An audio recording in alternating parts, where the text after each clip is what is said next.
Now, Trump's campaign responding to the latest indictment, saying, in part, quote, "This is nothing more than the latest corrupt chapter in the continued pathetic attempt by the Biden crime family and their weaponized Department of Justice to interfere with the 2024 presidential election, in which President Trump is the undisputed frontrunner and leading by substantial margins." But why do they wait 2.5 years to bring these fake charges right in the middle of President Trump's winning campaign for 2024? Why was it announced a day after the big crooked Joe Biden scandal broke out from the halls of Congress? The answer is election interference. The lawlessness of these persecutions of President Trump and his supporters is reminiscent of Nazi Germany in the 1930s, the former Soviet Union, and other authoritarian dictatorial regimes. President Trump has always followed the law and the Constitution, with advice from many highly accomplished attorneys. And joining us now to discuss, former Trump 2020 campaign manager Bill Stepien,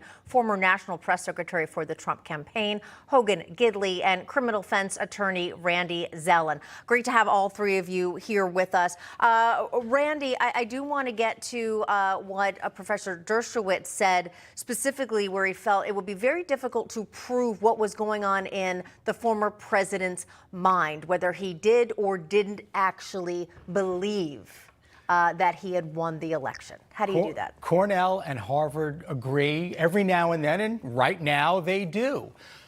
Because it's true, because this case rises and falls on what was going on up here. Listen, if I truly believe I am not sitting next to the two of you right now, that doesn't make me a liar. It doesn't make me a fraudster. It doesn't make me a criminal. If that's what I really believe, I may be gone, but that's not a crime to be gone. That is why, in my humble opinion, we have 6 unindicted co-conspirators in that indictment for a reason. Because the government only may need one of them to turn and play the old Hamilton card of, I was in the room when it happened. And the former president acknowledged, laughed about it, thought it was hysterical, but he didn't care. Then you get the intent. And then you have a few other snippets of his intent, like when he says in the indictment, oh, you know what? You just tell him that the election was rigged. We'll take care of the rest. When he says to Vice President Pence, you know what, Mike? You're too honest. Yeah. Let's read Bill Stepien, your thoughts about the political implications here. Yeah, Hogan, and I'll talk more about Trump's opponents than Trump on this point. Hogan knows this. Every campaign starts their day with a neat and tidy communications plan. What do we want to talk about? Who's going to talk about it? Where are we going to talk about?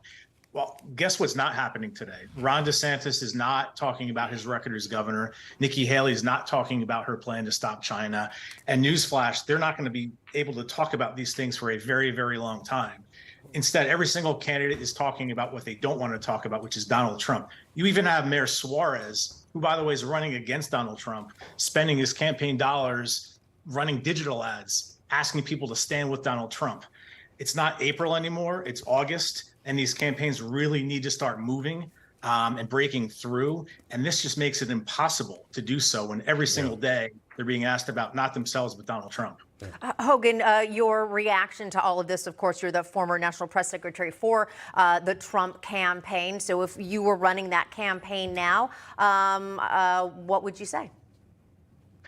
Look, Bill's absolutely right. I mean, the focus here from Donald Trump has been about the American people, about the America First policies that made all of our lives better, regardless of race, religion, color, creed. It's the left and the three-letter agencies, the government, who's tried to weaponize its full power and force to take down a man who is clearly their chief political rival, who clearly is leading in the polls. The rest of the candidates in the field are trying to run in that lane of, I'm Donald Trump's policies without his personality. As Bill Maher said, why would you go see the tribute band when the real guy is right there? I mean, there's no reason to buy a ticket to the Rambling Rocks when the Rolling Stones are performing tonight.